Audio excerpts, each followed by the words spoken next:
Hello दोस्तों, नमस्कार। स्वागत है आप सभी का एग्जाम धुन में। आपका अपना यूट्यूब चैनल है, इस पर प्यार बरसाइए दोस्तों। ज़्यादा से ज़्यादा वीडियो को लाइक एंड शेयर करा करिए और चैनल पर नए हैं तो सब्सक्राइब अवश्य कर लिया करिए।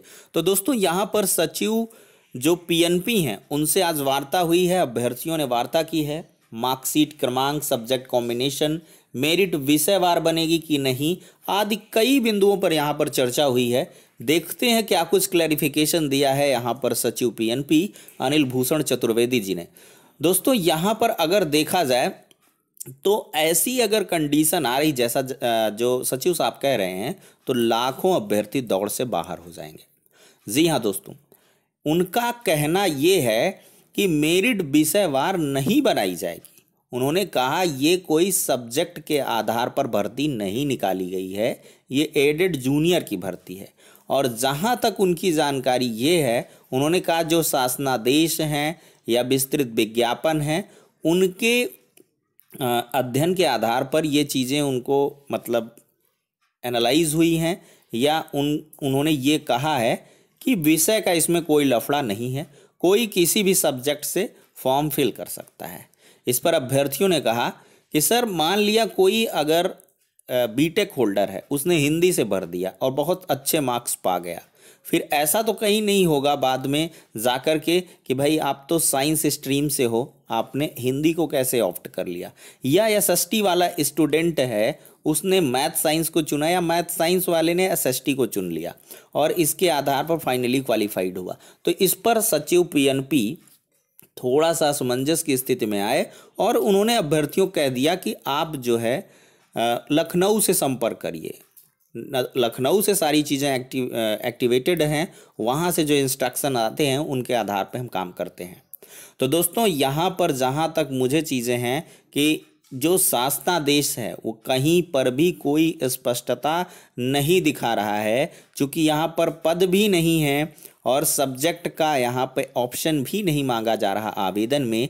तो जहाँ तक ये एक बड़े विवाद का विषय रहेगा कि इसमें कोई किसी से भर दे रहा है तो फाइनल सिलेक्शन में यहाँ पे दिक्कत देखने के लिए मिल सकती है। लेकिन यहाँ पर इसी वजह से सब्जेक्ट की बात नहीं की गई है। तो मुझे जहाँ तक लगता है कि ये एज इफ सुपर टेट की तरीके ही ट्रीट कर रहे हैं लोग, मतलब जो अधिकारी गण हैं वो इसको जूनियर का सुपर टेट समझ रहे हैं। जैसे प्राइमरी का सुपर टेट होता है भाई 150 में कोई कितने झटक ले, उसमें कोई दिक्कत नहीं, फाइनल मेरिट बन जाती है। लेकिन उसमें ये सबसे बड़ा बिंदु रहता है कि उसमें बाध्यता नहीं रहती है, आपको 150 क्वेश्चन में 150 करने हैं, सॉरी उसमें कोई छूट नहीं रहती है। लेकिन यहाँ पर छूट दी गई है। तो क्या ऐसा नहीं होगा जो मैंने सुबह की वीडियो में बताया था कि अगर सब्जेक्ट का लफड़ा नहीं है इसमें, तो इसमें हिंदी के ही सब भर जाएं। ऐसा भी हो सकता है कि मैथ साइंस वाले ही भर जाएं, ऐसा भी हो सकता है कि एसएसटी वाले ही भर जाएं। तो फिर रिक्वायरमेंट क्या होगी? आखिरकार टीचर्स क्या पढ़ाएंगे? जो मैथ साइंस वाला है वो एसएसटी नहीं पढ़ा पाएगा, एसएसटी वाला है तो हिंदी नहीं। क्या इस जो भर्ती का उद्देश्य है मोटे मोटे अक्षरों में पहले ही लिखा है आरटीई के मानक के आधार पर, जो मैथ्स एंड साइंस के, सोशल साइंस के और इसके बाद लैंग्वेज के टीचर्स की अवेलेबिलिटी होती है और उसी उपलब्धता की पूर्ति के लिए भर्ती निकाली गई है। मैं जहाँ तक आपको दोस्तों क्लियर कर लूँ, एनसीटी की गाइडलाइंस, एनसीईआरटी, ये सारी की जो मतलब शीर्षक बॉडी हैं, जो आपका टीटी वगैरह होता है, उनके आधार पर ये होता है कि कोई मैथ साइंस में तभी टीचर बन सकता है जब वो मैथ साइंस का टेट उत्तीर्ण हो, और कोई एसएसटी का टीचर तभी बन सकता है जब एसएसटी का वो टेट उत्तीर्ण हो। हालांकि एक बार लैंग्वेज का भी टीटी हुआ था, लेकिन तब से फिर आता पता नहीं लगा। तो ऐसे में लैंग्वेज के लिए तो मैं ये कह सकता हूँ कि भाई यूपी टेट में लैंग्वेज सबके लिए एक रहती, हिंदी कॉमन, तो उसमें आप लोग भर सकते हैं। लेकिन फिर इंग्लिश या संस्कृत में से जो आप टेट दिए होंगे, कायदे से नियमों के आधार पर देखा जाए तो यही होना चाहिए। लेकिन सचिव साहब ने कुछ दूसरा ही बताया है। तो ये एक बड़ा विवाद कहा जा सकता है दोस्तों। और यहाँ पर लखनऊ हालांकि अभ्यर्थी जाएंगे, अब वहाँ से देखते हैं एससीईआरटी से चीज़ें क्या निकल के आती हैं। तो वहाँ पर देखा जाएगा, निषादगंज से कुछ चीज़ें निकलेंगी तो क्लियर होगा। सब्जेक्ट कॉम्बिनेशन के बारे में उन्होंने भी कह दिया कि कोई सब्जेक्ट कॉम्बिनेशन नहीं है, कोई किसी में से भर सकता है। डोंट फील इरिटेटेड, आप किसी से भी कैसे भी डाल दो। ये चीज़ें हैं। ठीक है, सचिव पीएनपी ने बहरहाल ये कहा है। ठीक है, अब मार्कशीट क्रमांक के बारे में चीज़ें आ जाती हैं। किसी का जैसे डिजी लॉकर में भी नहीं आया है तो वो लोग प्रोसेस समझ लें कि डिजी लॉकर में वैसे तो अटेम्प्ट करें, मैं भी आधार कार्ड वार्ड डाल के अगर निकल जा रहा तो ठीक है, लेकिन लेटेस्ट वालों का अभी नहीं आएगा, 1 महीने 15-20 दिन बाद आएगा। तो आप लोग सीधे से जहाँ जो भी चीज़ें अवेलेबल नहीं हैं वहाँ पर नॉट अवेलेबल लिख लें, यानी कि NA लिख दें, आपको कोई प्रॉब्लम इससे नहीं हो पाएगी। लेकिन दोस्तों जो आज का बयान रहा है उसके आधार पर लाखों अभ्यर्थी यहाँ पर दौड़ से बाहर होने वाले हैं, क्योंकि ये बहुत बड़ी समस्या हो जाएगी। क्योंकि अगर यहाँ पर या तो फिर यार इनको ये करना चाहिए था कि सीधे से कॉमन निकाल दीजिए भाई, लेकिन ये होता है कि जूनियर में सब्जेक्ट वाइज भर्तियाँ होती हैं, मैथ साइंस की होती है और SST की होती है, लैंग्वेज की होती है। ये जो भर्ती है या इसका शासनादेश है स्वयं में कई अनकहे सवाल हैं और कई सारे विवाद यहाँ पे उत्पन्न हो रहे हैं। अब देखते हैं आगे आने वाले समय में क्या कुछ होता है, लेकिन थोड़ा सा आपको एक्सरसाइज और करनी होगी दोस्तों, और चीज़ों को क्लियर कर लीजिए। ज़्यादा भाग दौड़ ना करिए, अभी से आवेदन के लिए 1 से 2 दिन का इंतज़ार कर सकते हैं। चीज़ों को और जगह से आप भी अपने रिसोर्सेज के अकॉर्डिंग क्लियर करें तो ज़्यादा बेहतर रहेगा।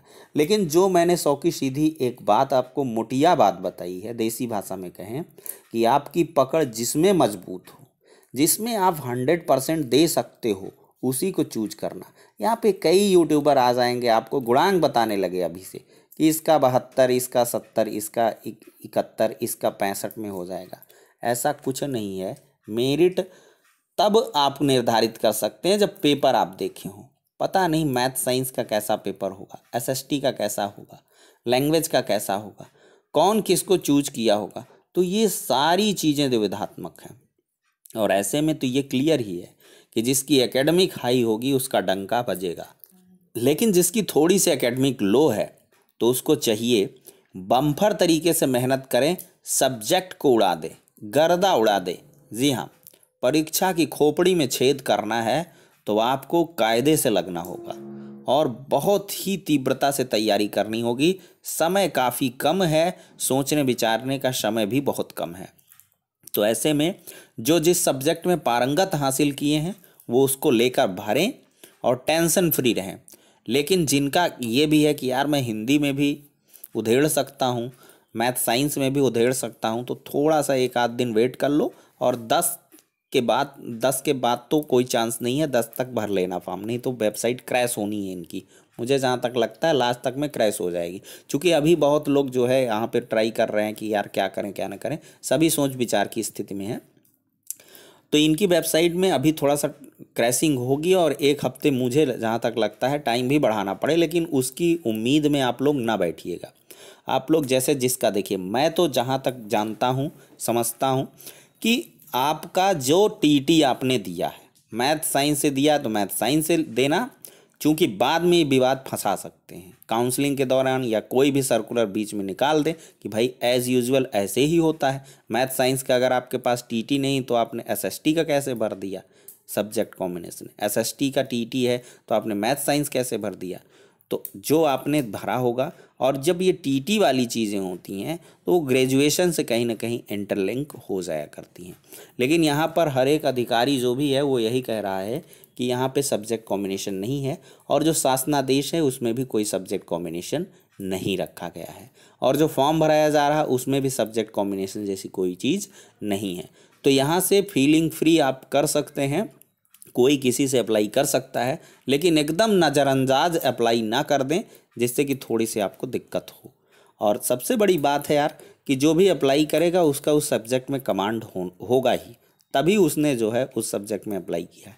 क्योंकि पद बहुत कम है और जितना बेहतरीन तरीके से आप तैयारी किए होंगे उस सब्जेक्ट के लिए उसी में आप पा पाएंगे। अदरवाइज़ इधर उधर सब कॉम्बिनेशन बनाने के चक्कर में तो वैसे नहीं होना है। तो ठीक है, कुल मिला के यही एक जानकारी देनी थी दोस्तों। ऐसी जानकारी मिली है जो मुझे थोड़ी सी दिक्कत भरी लग रही है कि सचिव साहब ने कहा कि मेरिट जो है विषयवार नहीं बनाएंगे, कॉमन तरीके से बनाएंगे। लेकिन लास्ट में जब ज़्यादा यहाँ पे विचार मंथन हुआ तो सचिव साहब ने ये पल्ला झाड़ लिया कि भाई आप लोग लखनऊ जाइए, हमको जो गाइडलाइंस मिली उनके अकॉर्डिंग हमने बता दिया। और देखिए, जो मैं जियो वगैरह से समझ पा रहा हूँ, तो सचिव साहब ने भी जो कहा है वो एकदम सही कहा है। उन्होंने भाई अपने स्तर से कहा है, लेकिन यहाँ पे लखनऊ के लिए उन्होंने कह दिया कि लखनऊ से आप संपर्क करिए।